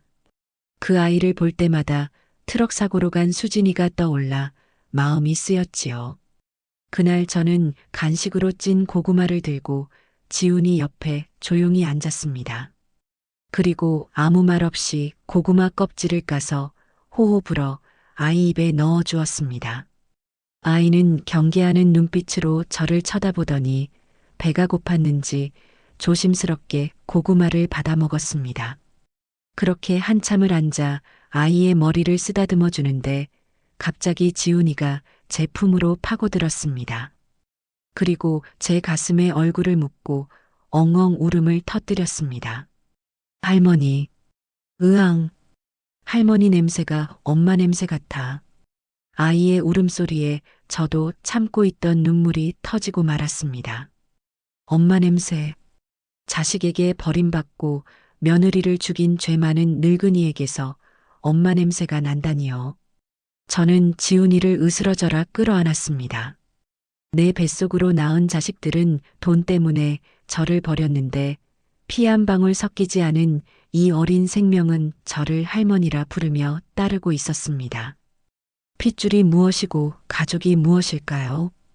돈으로 얽히고 설켜 서로를 죽이는 게 가족이라면 차라리 남남이 되어 서로의 상처를 보듬어주는 이것이 진정한 가족이 아닐까요? 그날 이후 저는 보육원의 왕할머니가 되었습니다. 아침에 눈을 뜨면 빨리 아이들을 보러 가고 싶어 가슴이 설렙니다. 육체적으로는 고단했지만 정신적으로는 평생 그 어느 때보다 평온하고 행복했습니다. 감옥에 있는 아들놈들에게서는 몇 번 편지가 왔습니다. 영치금을 넣어달라, 변호사를 다시 선임해달라, 엄마가 어떻게 그럴 수 있냐는 원망과 구걸이 뒤섞인 편지들. 저는 그 편지들을 뜯어보지도 않고 쓰레기통에 버렸습니다. 제게 자식은 이제 이 보육원의 아이들, 그리고 가슴에 묻은 수진이 뿐이니까요. 어느 맑은 날 보육원 마당 벤치에 앉아 뛰어노는 아이들을 바라보며 저는 수진이에게 말을 걸었습니다. 수진아, 내 덕분이다. 내가 남겨준 숙제하느라 이 못난 시어미가 사람 구실하며 산다. 내가 꿈꾸던 세상이 바로 이런 거였지? 아이들이 웃고 배고프지 않은 세상. 바람결에 흔들리는 나뭇잎 소리가 마치 수진이의 대답처럼 들렸습니다. 네, 어머니. 참 잘하셨어요. 저 이제 정말 행복해요. 그날 밤 꿈속에 수진이가 나왔습니다. 사고 당시의 피투성이 모습이 아니라 시집 오던 날처럼 곱게 한복을 차려입은 모습이었습니다. 녀석은 제게 큰절을 올리고는 환하게 웃으며 손을 흔들었습니다. 그리고 빗속으로 천천히 걸어 들어갔습니다. 잠에서 깬 제 베개 니든 눈물로 축축하게 젖어 있었지만 마음만은 깃털처럼 가벼웠습니다.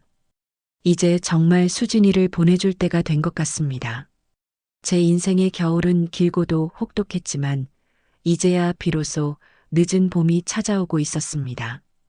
남은 생은 덤이라 생각하고 이 작은 천사들을 지키는 수호신으로 살다가 수진이 곁으로 가겠습니다. 그때 만나면 꼭 한번 안아주며 말해주고 싶습니다. 고맙다, 내 딸아. 사랑한다, 내 딸아.